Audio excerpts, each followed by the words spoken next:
everybody and welcome back to Gaming on Caffeine. My name is Isaac and we are back for episode 6 of Feed the Beast Infinity for Minecraft 1.10. Last episode we were working on a couple of things. We set up our refined relocation system, which I have extended since the end of last episode. We now have a chest that is dedicated to all things mechanism, and also a chest that is dedicated to vanilla Minecraft items that don't belong in any of the other chests. I have set this chest to be of low priority so that if an item is in another chest, for example, over here, we've still got all of our redstone, diamonds, gold, emerald, etc. We'll still all go into here, but any excess vanilla items will end up over here in this chest. There are still a couple of items that are not being sorted. You can see we've got the transfer node, some Tinker's construct stuff, and so I do still need to add a few more chests to encompass everything. But for now, this is working fine. It's storing most of our stuff, and it's fairly easy to access everything and know where everything is at any given time, which is pretty cool. I would like to mention a bit of a UI change since the end of last episode.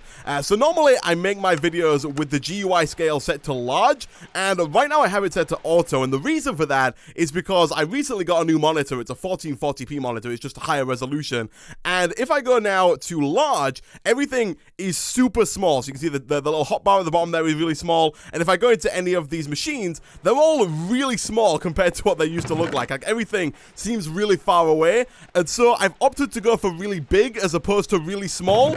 Things are now much larger than they were before, but that's a lot easier to see than having things that are really small, especially for those watching on smaller devices. But that has nothing to do with the mod pack. What I've done since the end of last episode, apart from the refined relocation stuff, is I've also gone ahead and built a second wind turbine up here from Industrial Craft 2. I was going to make a third one and put it on the left, kind of over there, to make it a little bit symmetrical, but after I made the second one, we were down to about 30 to 40 iron. We didn't have a lot left whatsoever. And so I just made the one, I did some more mining and set the macerator in the furnace going again to get some more iron. But essentially, I built a second one, and I've also put down some insulated golden cable, because being the derp that I am, in the last episode, having said that the mechanism pipes cannot pull directly from the Industrial Craft 2 generators, I went ahead and put down a mechanism basic energy cable right here next to the wind turbine and kinetic generator, and of course it didn't work, and so I've now replaced those with the insulated gold cables,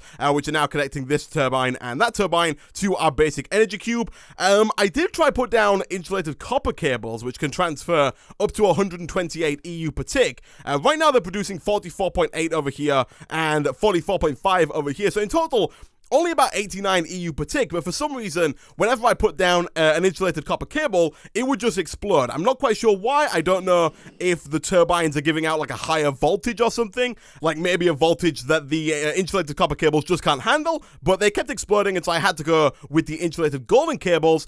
The only downside to these is that they do lose 0.4 EU per block, which isn't too big of a deal for this one. It just means that instead of getting 44.3, I'll be getting 43.9. But this one over here actually loses about 3 or 4 EU on its way from here to over here, which is not too bad when it's producing 47.5 EU per tick, but the production of EU varies massively with these wind turbines. I was up not too long ago, and it was kind of in the low 20s, around 21, 22 EU per tick, and when that happens, you're losing almost a tenth of the power just from using these cables. And so I would like to change this up a little bit in the future. We could resolve this by having another energy cube, like if we just put another one right back here and then connected those energy cubes up with the basic universal cables, but the basic energy cube is a little bit expensive. It takes a little bit of time to make. We probably will end up doing that at some point in the future. But for now, I'm going to leave this here. We're going to take the loss and just generate the power, which is running all the way down here and is currently being used for absolutely nothing. But I do have plans for this power, plans that I want to implement next episode, because what I want to start doing next episode is I want to start automating the mining process. Because up until now, we've done all of our mining manually. I have to spend like 20 to 30 minutes before every single episode going down to different Y levels and just mining, strip mining in different directions with my iron electro hammer, getting a bunch of stuff, throwing away all the cobblestone, and putting it all through the macerator and furnace system so that it all ends up in this chest. And what I want to do is I want to automate that process so that I don't have to do the mining is done for me, and everything comes back to these chests automatically. Now, we do have a mod installed called, I think it's Aroma Core. If I do Armour. Yeah, this mod over here, which adds a mining dimension, which we're not going to go into in today's episode, because in today's episode, we're going to do more of the prep work for next episode, because what we're going to do is we're going to do all of our mining in the mining dimension, which means in order to get all of our stuff back from the mining dimension, we have to have some kind of way of transferring items across dimensions. And the way that we're going to do that is with ender chests. Now, in order to make ender chests, and by the way, we're not going to make the vanilla Minecraft ender chests, we're going to make the ones from ender storage. But the way to do that is with 4 blaze rods, 2 obsidian, 1 wool, 1 chest, and 1 ender pearl. The key item there being blaze rods that we don't have right now. I also want to go and fight a couple of wither skeletons over in the nether as well. I want to try and get some wither skeleton skulls, and I also want to try and get a few drops of evil, which is a new item added in extra utilities 2, which is I think like a 10% chance, 10% chance drop whenever you kill a wither skeleton. And so what I want to do in today's episode is I want to get some armor, because right now we are just wearing a jetpack and no armor whatsoever, and I also want to make a better sword from Tinker's construct so we can go through to the nether, fight a couple of blazers, not be in any real danger. Try and fight a couple of wither skeletons, see if we can get some wither skeleton skulls, possibly a couple of drops of evil if we're lucky, and then also maybe some other stuff as well, some wither dust, some withered ribs, and stuff like that. And so the first thing we're going to do in today's episode is make the armor. I want to continue on with the theme of Industrial Craft 2, and I'm going to make myself the Nano suit armor. So if I type in Nano correctly, this is the Nano suit armor from Industrial Craft 2. One of the reasons why I'm going with this is mainly because we have this guy over here, the charge pad, which means we can just easily charge up all of our stuff, including our nano suit armor when we have it. We might have to upgrade our charge pad here. Right now we've got the lowest tier of charge pad. Might have to upgrade that at some point in the future. Oh, and I totally forgot to mention that I did move the charge pad and the crafting station from over here to make room for these 2 new chests here that we've got from Refined Relocation. But I put the crafting station on the floor just because there wasn't really anywhere else to put it. I could have put it on the end there, but we're probably going to end up putting down 1 or 2 more chests, or maybe even 3 chests if we move that. Did I break that with the apple? What? Oh, I didn't know that broke so easily. Okay. Alright, so apparently you can break the presser just by left clicking on it with anything. I thought I'd used the diamond pickaxe there and broke it incredibly fast, but I might end up moving that and putting down another chest over there as well. I'm not quite sure if these work vertically. I'm going to assume that they do. Like if I put an iron chest on top of this, I'm going to assume that will also connect up to the Refined Relocation system, but I haven't tested that. So let's get started with some nano suit armor. So to make this, all of the parts of the armor have a fairly similar look to the recipe. They all require a bunch of carbon plates and an energy crystal. Now, the carbon plates are fairly easy to make. All you have to do is compress a raw carbon mesh. To make that, you craft together 2 raw carbon fiber, and to make that, you craft together 4 coal powder. Now, in total, I think we need 21. What have we got? 4, then 11, 12, 13, 14, 15, and then plus 6. Yeah, it's 21. We need 21 of these carbon plates, and so I think that means that we need about 4 stacks of coal in total, because if we need 21 of those, that means that we need 42 of those raw carbon fibers, and if we need 42 of those, that means we need 168 of the coal powder here in order to make that happen.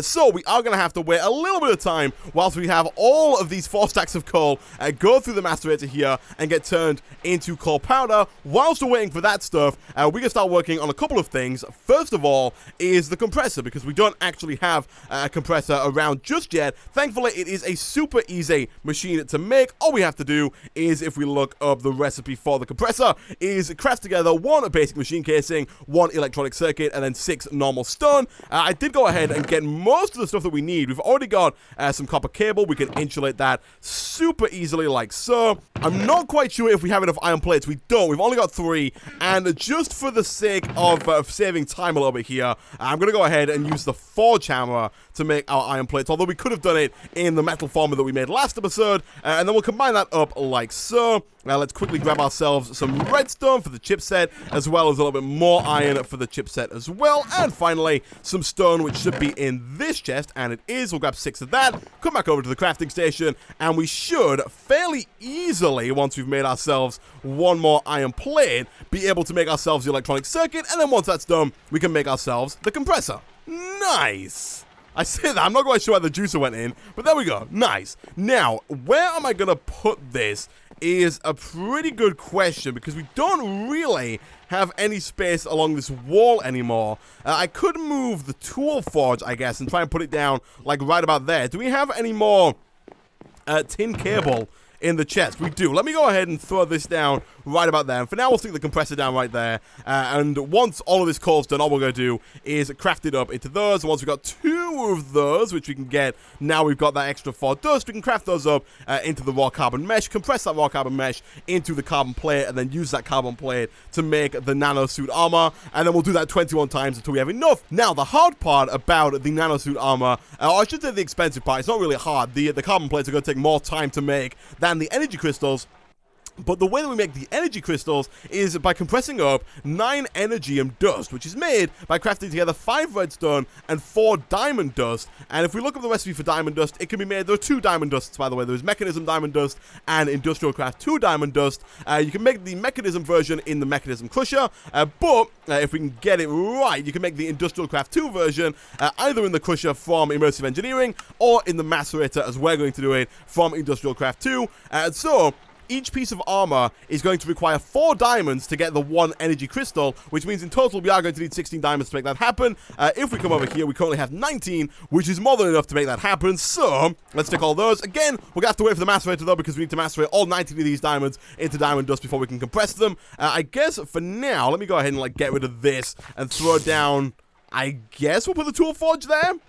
Sure, why not? We need to probably move downstairs at some point. I'm still not too happy with this room. I said it like the episode that I built it. I do want to redo this a little bit. I just haven't got around to it yet. So I do need to redo that so I can start moving stuff downstairs, because we are getting a little bit cramped up here. But now that we've got all that stuff kind of done, we are going to have to wait until that's done and then make all the stuff to actually make the nano suit armor. And also I should point out that the helmet is the only part of the armor set that has a different recipe. It requires night vision goggles, which, I'm not gonna lie, are a bit of a pain to make. They're not expensive really, or they're not particularly hard to make, but they do have that industrial craft 2 tediousness to them, where it's quite, there are a lot of steps involved in getting from the basic items to the night vision goggles. For example, we need to make an advanced RE battery, which is a bunch of bronze plates, some insulated copper cable, which means we're gonna have to get some copper plates, turn them into cable. It also requires 2 of these advanced heat exchangers, which require lapis lazuli plates, which we have to get by compressing lapis lazuli dust, which we get by macerating lapis lazuli or putting it through the crusher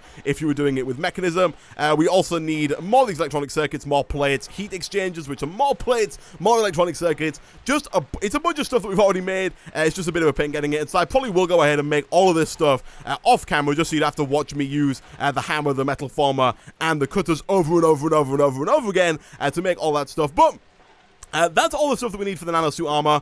Basically, we're playing a waiting game now for the macerator to finish. And whilst we do that, I would like to work on the sword that we're going to use to fight all the blazers and all the wither skeletons in the nether. And that is going to be the cleaver from Tinker's Construct. Now, the reason that I've chose cleaver is that you'll see that all of these cleavers have one thing in common, and that is that they start with beheading 2. They all have their own attributes based on what material you make them out of. For example, the slime cleaver has the slimy attribute, but they all come with beheading 2, which is going to come in really useful for getting those wither skeleton skulls from the wither skeletons, which is going to make spawning withers later on super duper easy, and also using wither skeleton skulls for other crafting recipes as well. So I'm going to make one of these, and looking through it, I found night slime, which is the material that I didn't know existed, but when we compare it to some of the other materials, for example, iron has an attack damage of 10.84, night slime has an attack damage of 12.56, which is one of the highest I could find. Looking at all the rest of them, apart from manualin, which is one of the hardest materials to get in Tinker's Construct, all the rest of them kind of had lower attack damages. You can see we got 13.96F from steel, but night slime was fairly interesting. So I looked at the recipe for night slime. I think it's new in the newer version of Tinker's Construct, but to make night slime, it's made in the smeltery, and all you gotta do is combine up molten iron, liquid purple slime, which we got from those slime islands a few episodes ago, and seared stone. So for those who don't know, 144 millibuckets is equal to 1 ingot. So if you put 1 ingot of iron into the smeltery, it will give you 144 millibuckets, or 1 ingot worth of that in liquid form. So basically, we need 1 ingot worth of seared stone, we need half an ingot worth of molten iron. Basically, that's just saying that we need twice as much seared stone as we do iron. And then, for some reason, liquid purple slime's like in a weird middle ground. You don't quite need 144 millibuckets worth, but you also don't quite need half that either. If we come over to here in the chest and we look at, if you press U on an item, by the way, you can see all of its uses. But if we look at this, you can see the 1 block gives us 1,000 millibuckets. And I think each, if we look at the recipe for this, how much does each one of those give us? 250, which makes sense because you get 4 of those equals one of these, which is fine. So we're going to have to take a couple of these. You can make seared stone, by the way, with cobblestone. You don't have to put actual seared stone made from grout and sand, gravel, and clay. You don't have to do that. You can just put cobblestone into a smeltery, and that will also get you seared stone. You can, of course, also put, like, seared bricks in. If we have some left, I think, over here, I could put these seared bricks in as well. You can see each one of those gets me 72 millibuckets worth, but these are much more expensive than just using cobblestone. Saying that, though, we've only got 12 cobblestone left. We do have quite a bit in chiseled form, so let me quickly go ahead and see about crafting that back into normal form. Our chisel is almost broken. Thankfully, they're not too expensive to remake, but if we grab some of those, we've got some purple slime, and then let's also grab a little bit of iron. And if we throw all of these into here, they should combine together to get us some of this night slime. So you know what? I'll put in like, we'll put like 12 cobblestone in, and we need only half as much iron. So let's go ahead and actually no, because each one of the cobblestones gives me 72 millibuckets, whereas I'm fairly certain that each iron ingot gives me 144. It does. So we actually only need 2 of these, because it takes 2 of these to make 144. And that's only uses half an iron ingot. So 4 of these would use 1 iron ingot, and then, yeah, we've got 3 sets of 4. So we only need 3 iron ingots for all that. And then I'm just going to put in 1 block of congealed purple slime, because I think that should be enough to combine all this stuff together. We are, of course, going to need more than that, because if we come over to our tool forge here and we look at the recipe for the cleaver, which is this one, to make the cleaver, we need 2 tough tool rods, we need a large sword plate, and we need a large plate. I made all those and put them in here. I made all the casts, all the cobblestone parts, and made all the casts with the aluminum brass that we have in the smeltery between episodes. And so, of course, for the large plate, we're going to need 8 of the night steel. To make the tough rod, the 2 tough rods, we're going to need 3 per tough tool rod, and we need 6 in total there. And then for the large blade, we need a further 8. And so in total, we're going to need, what, 22, I think? Because we've got 8, 16, and then plus 6 more is 22. So we need 22 night steel ingots in total. Right now, we've got 3. So we've got 3 out of that mixture. We still have 250 millibuckets worth of purple slime left. And so if I was to do, I guess, that, again, actually, I think it was 4 and 1. If we do that, in that case, that should get used up, and that should use up the remaining purple slime. And so based on that logic, for every 16 cobblestone, we need 1 congealed slime and then 4 iron. So that should, in theory, get us 4 ingots, and we need 22 ingots, and so we're going to need to work out that maths there. But what I'm going to do, guys, now, I'm going to go away. Basically, those items will get you 4 ingots worth of night slime. I'm going to go ahead and put all the items in that we need to get up to 22. I'm also going to wait around until the macerator is done with all of these. We might look into overclocking this, actually, now that I think about it. So, you know what I'll do is, let me put the diamonds in here. We'll take out the coal dust. We'll take out, oh, is the coal dust smelting into something? No, it's not. Good. Okay. We'll take out all this coal dust. I'll put the diamonds in so we can get those macerated up and then start compressing up the crystals. But we might look into getting the overclockers into here to make the macerator a little bit faster. But before we even start looking into that, I'm going to go away. I'm going to get all of the night slime that we need in order to make the cleaver, and I'll be back in a second. And a little while later, now that we've got 2 blocks and 4 ingots worth of molten night slime, that's 22 ingots worth in total, we can go ahead and pull out 1 of the large plates, 2 of the tool rods, and then 1 of the large sword blade casts. They're going to take a little bit of time to pull out, so whilst that does that, let's come over to here. Our diamond dust is finished. Some of the coal from the little hopper here did go down and into the macerator, so some of that is being macerated up as we speak and ending up in the furnace. Thankfully, it doesn't smelt, which is kind of nice, because otherwise that would be a bit of an issue. But for now, let's go ahead and see about getting ourselves a couple of these energy crystals. So that's going to get us 36 energy and dust, enough to make the 4 energy crystals in the compressor. So we'll throw that in there. Let's grab our large plate. Let's go ahead and see about getting the 2 tough tool rods. And finally, the large sword blade. And once that's done, now all we have to do is combine all those parts together in the tool forge. I have moved all of the Tinker's Construct stuff from over here because I do want to make some more machines I'm going to try and put along this wall here. So I've moved all of the Tinker's Construct stuff over to here for now. If we go to the tool forge and we click on cleaver, we can put all of the items in like so. Put in the sword blade, the 2 rods, and that's going to get us our cleaver with 12.56 attack damage and beheading 2. And it also still has the 3 available modifiers. So if we wanted to, We could up that to beheading 3, beheading 4. We could give it a bit more attack damage with some nether quartz. I think we've got some in here. We've got 2, so not really a large amount, but putting nether quartz on it does increase the attack damage. You can see there just putting on 1 takes it up from 12.56 to 12.59, and you could put up to 72 nether quartz on before it takes up a second modifier. So you can actually get this to quite a high attack damage. We probably will end up doing that as well. I probably won't put any more beheading on. I think beheading 2 is probably going to be fine. But one thing that I am going to put on there is some lapis, which works kind of like looting. It's called luck in Tinker's Construct, but it basically increases the likelihood that we get certain drops, or we get drops in general, from different mobs. And so, as you can see, much like with the nether quartz, you can put on up to 60 before it takes up another modifier. So, to be fair, I might as well just grab 60, throw all that into there, and then use one of my modifiers on luck. We got luck 1 by the looks of things. We could put on another 60 if we wanted to. We could grab another stack of lapis here and throw that on and bump that up, not to luck 2, it's still a luck 1, but I guess it's a higher luck 1. I'm not going to do that just yet, just because we don't have that much lapis, and I would like to put some nether quartz on, so at some point I am going to go, probably whilst we're in the nether, I'll try and get some more nether quartz, come back, and make this thing a little bit more powerful, but now that that's out of the way, let's look at the overclockers here. Wow, this sword is massive, look at this thing. It just on the right-hand side of the screen, it just covers like the whole right-hand section of the screen there. It's massive. Flippin' heck. How big does that look on us? What the heck is this thing? Wow. That is huge. All right. Anyway, now that that's done, let's have a look at the macerator, because as you can see, we've still got quite a bit to go here. If we take this out of there, there's nothing in there, which is good.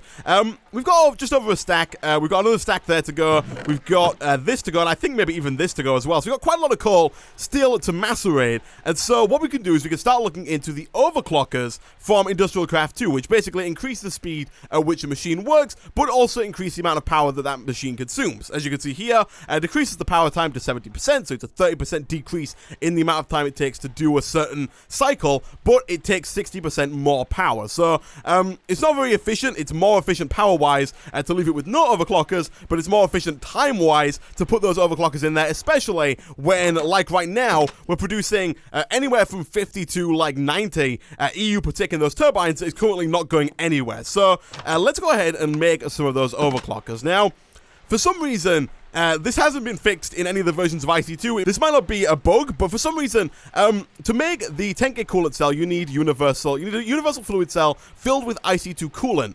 But there's no recipe showing you how to fill that universal fluid cell with IC2 coolant, how you do that. It's not anywhere in JEI, it wasn't in NEI in previous versions of Minecraft, but I do know how to make it, and so I'm going to show you guys how to do it right about now. The first thing we're going to need is a canning machine. We need the fluid/solid canning machine, not the solid one, just the fluid/solid one. I did go ahead and get pretty much all the stuff that we needed to make this happen whilst I was waiting here. Let me grab some rubber from in there. We are running a little bit low on rubber between episodes. I might have to head on out and try and get some more from the rubber trees, but let's go ahead over to the crafting station here, grab ourselves another one of those electronic circuits. Once we got that, we can go ahead. I've already got basic machine casing, and so all I'm missing now is apparently, one tin casing. I've got 6, we need 7, so let's grab one more of those, craft that up again with the forge hammer, and again, and now we should be good to go.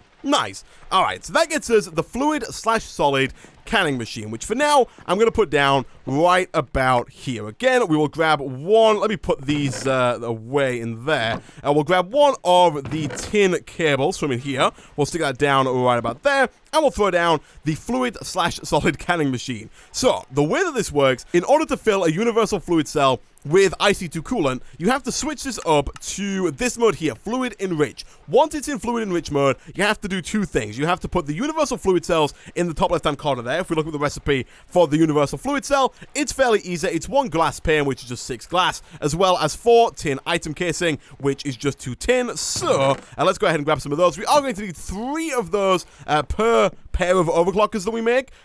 So a fair bit, but not too much. We've already got some glass, so if we go ahead and craft that up like so, that's going to get us 16 glass pins. We can then go and craft up, I guess for now, like 6 of those, which is going to get us 12 of those, which should be more than enough. We'll go ahead and we'll get 3 of those, and you're going to put those in the top left-hand slot. Now, in the middle slot here, you have to put lapis dust that is made by macerating lapis lazuli. So let me go ahead and grab some of this. I'll grab like 16. I'm not quite sure what the number is. I think it's 8. I think you need 8 lapis dust per one of these cells. So I think in total, we might need 24 in order for this to work. So you know what? I'll grab a little bit more here as well and bump that up to 24.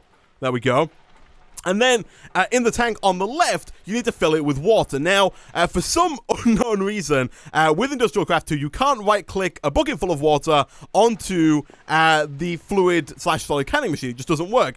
Although, as I say that, one thing that I don't think I've tried is doing it with the Universal Fluid Cell. Because with the Universal Fluid Cell, you can actually pick up pretty much any liquid. So let me quickly see if this works. If we grab some water in our Universal Fluid Cell, can I put that directly into the canning machine from there? I don't know if you can. I know for a fact you can't with a bucket, because I've tried getting a bucket of water and then right-clicking on that with that bucket of water on the canning machine. It just doesn't work. But I'll fill all 3 of those up, and we'll see if that works. If it doesn't, we might be in a bit of a pickle, because I don't know if you can get the water out of these. To be fair, I probably shouldn't have filled them all up. But let's have a look. Let's see. Can we... Oh, this again. Can we put this into here? We totally can. Wow, okay, so if you shift right click with a Universal Fluid Cell into here, it doesn't work with a water bucket for some unknown reason. It just puts it down in front of it, so that's a bit annoying. But you can do it with your Universal Fluid Cells if you've made those. That makes my life a little bit easier. What I was going to do is put down a tank from Mechanism here and then use a fluid transfer node from Extra Utilities, which looks like one of these but moves fluids, to move the water out of that tank and into the fluid/solid canning machine. That also works. If you wanted to automate this, you could use the fluid transfer node from Extra Utilities anyway and get an unlimited water source going. For now, I'm not too bothered about that. What I want to get is at least 8 of this lapis lazuli dust so that I can go ahead and put that in the middle, put the Universal Fluid Cells on the left, and that should go ahead and combine all that over. By the way, you'll see it started there before I put the Universal Fluid Cell in. I'm pretty sure if you don't put the cells in, then it will just fill up this tank on the right-hand side with the IC2 coolant. But that's how you get IC2 coolant. Bit of a convoluted method that, like I said, is not documented in the in JEI or NEI or anything like that. But that's how you get those. And again, now, if we look at the recipe for the overclocker, we need 2 insulated copper cables, 1 electronic circuit, and 3 10K coolant cells, which are made with 14 plates and 1 universal fluid cell that is filled with IC2 coolant. So, we've already got some tin. Let's go ahead and craft up, I guess, at least 12 of those, because we are going to have to make a few more. That got us 5. We can come over to our metal former. I did put quite a bit of copper in there, so that we're good for future copper cables, because we do need quite a lot of circuits going forward here. So we'll take the energy crystals out of there. We will come back to our metal former, switch that to rolling mode, and we need, what, 7 more of those plates? That's going to get us enough to make all 3 of those 10K coolant cells. And so if we do something like this, 1, 2, 3, 4 with the coolant cell in the middle, that gets us a 10K coolant cell. You do get the fluid cell back, which is quite nice. You can use that again to get some more IC2 coolant, which is pretty nice. But essentially, guys, what I'm going to do now, I'm going to go where? I'm going to wait until all of this lapis lazuli is done, move it all over into the fluid/solid canning machine, and then get the final 2 10K coolant cells that we need for the overclockers. And whilst I'm waiting for that, I'm going to go ahead and run a bunch of basic universal cable here around from this line up here down to the macerator, because like I showed you before, the overclockers increase the amount of power that the machine draws, and right now we're limited by both the tin cable and the bat box. The bat box can only transfer 32 EU per tick, and so can the tin cable. So right now, even if we were to give this a bunch of overclockers, it wouldn't be able to do all that much. And so what I'm going to do is I'm going to run the cable down from up there, round and into the macerator, wait for the lapis to finish, and I'll be back in a second. And not too long later, now that we've got the other 2 universal fluid cells, we can take those, we can take all of the tin plates out of our metal former, we can craft all of those together to get the next 2 10K coolant cells. I'm not quite sure what's up today with the the shift click putting random items into the crafting station. But anyway, we can go ahead and we can shift click in the recipe for this, and of course also the cobblestone. But that's going to get us 2 overclocker upgrades, which we can now put into our macerator. They go over here on the right, and as you can see, or as you might be able to see, this thing's going quite a bit faster now. It's not massively faster. If I take these out, you can kind of see the difference there. You can see it's moving quite a bit smoother when that's in there. It looks like it's actually doing fine on power with the 2 overclock upgrades. It's not actually slowing down all too much. I have run the basic mechanism cable, like I said, from over there. I did die to a skeleton on my way down, but I've run it all the way around. I've run it around the back and then under the floor over to here. I don't really like the positioning. I was going to put one down just here to connect that with power. For the time being, I guess I could get rid of this at the bottom actually and put it there. But I guess what I'm going to do now, guys, I'm going to go away again real quick. We do still have quite a lot of coal to work through, but I'm going to go away. I'm going to make a couple more overclockers, and I'm going to see how many it takes before we actually start to see a power dip, and then I'm going to try putting down the basic cable, and see if we can push it a bit further. So I'm going to go do that. We might run out of lapis before we can go too far, because we do need 24 lapis per set of overclock upgrades, so we can really only make one more set. But I'm going to go away. I'm going to try and make 2 more overclockers, and I'll be back in a second. Okay, so not too long later, and you can see that the power is actually already draining. The reason it wasn't draining before is because the bat box has an internal storage buffer on it, and also nothing else was running. I started running the compressor to get the carbon plates, and as you can hear, we've got that horrible industrial craft 2 noise, which indicates that one or more of your machines don't have enough power. And so what I'm going to try and do here, I'm going to try running this underneath. I'm not sure. I don't think this will explode. I didn't. Okay, that's good. Power does not seem to be coming through, though, and I think that is because I didn't set the bottom of this energy cube to output power. You'll also notice that the cable is not glowing green, which means power is not flowing through it. Hopefully, again, this doesn't cause my macerator to explode. I don't think it does, but we are about to find out. We're going to eject power on the bottom. That's going to turn all of these green, and now, if we head on downstairs, we've either got no macerator left, or we've got a macerator that is running at full speed again, because it's now full on power, receiving like 50 or 60 or 70 or 80 EU per tick, which is pretty good, and now the compressor is receiving all of its EU from that solar panel over there, and nothing else. And so now, like I said, guys, again, I'm going to go away. I'm going to try and make those other 2 overclockers, and I'll be back in a second. Okay, so here we go again. We're going to make ourselves 3 more of these 10k coolant cells, like so. And then once we've got all of those, we're going to make ourselves another pair of overclockers here. And let's see if this can stress out the macerator a little bit. I don't think it will, because I think we are receiving quite a nice amount of power from the windmills upstairs. We are now using over 6 times as much power as we were before, but the speed at which it takes to actually complete things now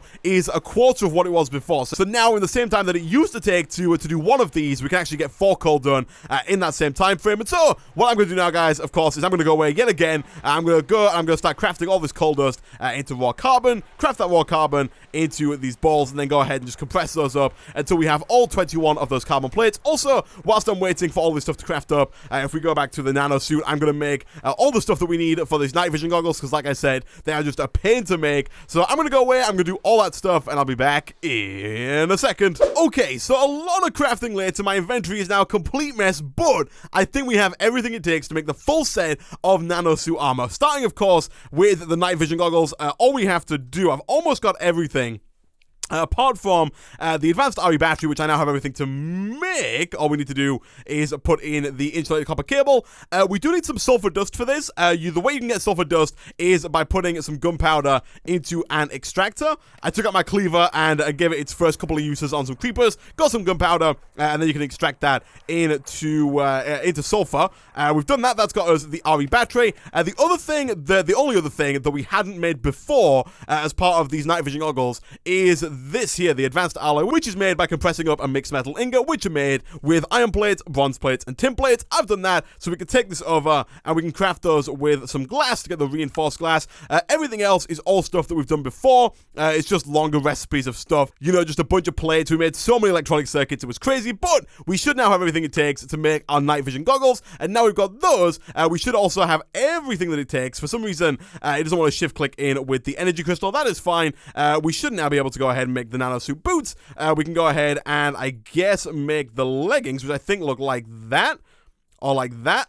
Okay, we'll take those. The chest plate, I think, looks like this. And then, of course, finally, the helmet, which looks like this. Nice. And that gets us a full set of nanosuit armor. Unfortunately, as of right now, we don't have our jetpack on our nanosuit body armor. There is a way to do it. If we go over here, you can see you can actually attach the jetpack to any chest plate, I think. All you have to do is have this, like, weirdly ominous texture here called the jetpack attachment plate. But to make this, we need some iridium shards. And as of right now, we don't have any iridium or whatsoever. So we can't really do that. So whenever we do want to use a jetpack, we are going to have to switch it out like so, which is a bit annoying. But for now, it's just fine. And as I said at the beginning of the episode, we could just stand on this, and that should go ahead and start charging this up. Now, unlike the electronic jetpack, which can store 30,000 EU, these guys can hold up to 1,000,000 EU, and so it could take quite a while for those to charge up fully, only giving them 30 EU per tick. Now, I haven't tested this yet, but I wonder... I know you can charge up items inside of this cube, so I'm assuming that we can probably go ahead. I'm not quite sure why those have stopped. Is it the... No, the things are still working. I wondered if the gearbox rotor had stopped. Oh, there we go. I'm assuming, though, that we can go ahead and just throw in these into here, and that will charge up. Yeah, that charges up real quick. Not quite sure why that zapped me for some reason. I don't know what that's all about. But that took away all of the charge inside of there super duper quickly. But we've now got that chest plate somewhat ever so slightly charged. Again, not quite sure what's up with this. I guess the wind is just really weak right now. There's like no wind whatsoever. Some people did say I could make like a wind meter or like a windometer or something. Oh yeah, look at that, a wind meter. I can actually make one of those. We might have to look into making that at some point in the future so we can actually test out what is up with this, if there is actually no wind right now, or if it's some kind of other issue that's causing that. I don't have my jetpack on, which is why I died. I'm so used to having the jetpack on at all times. But essentially, guys, what I'm going to do now between episodes, I'm going to head on over to the Nether. First of all, I'm going to try and charge up all this armor, whether that means me just standing on this for the better part of 17 hours, or whether we just wait until the turbines up there actually start spinning again, and then try and use the power from that energy cube to charge it up. But I'm going to charge up my armor, and then we're going to go to the Nether, kill some blazers, try and kill some wither skeletons. I might end up doing it at the beginning of next episode, kind of just showing you some of the stuff that I've done, all the blazers that we found. If we find another fortress, that will be perfect. But for now, guys, I'm going to end this episode of Feed the Beast Infinity for Minecraft 1.10. There, as always, if you did enjoy the video, be sure to like. It really does help out a lot. Next time, we're going to come back and we're going to try and automate the mining process after we've done all of our fighting in the Nether. But again, thank you for watching, and I will see you guys next time.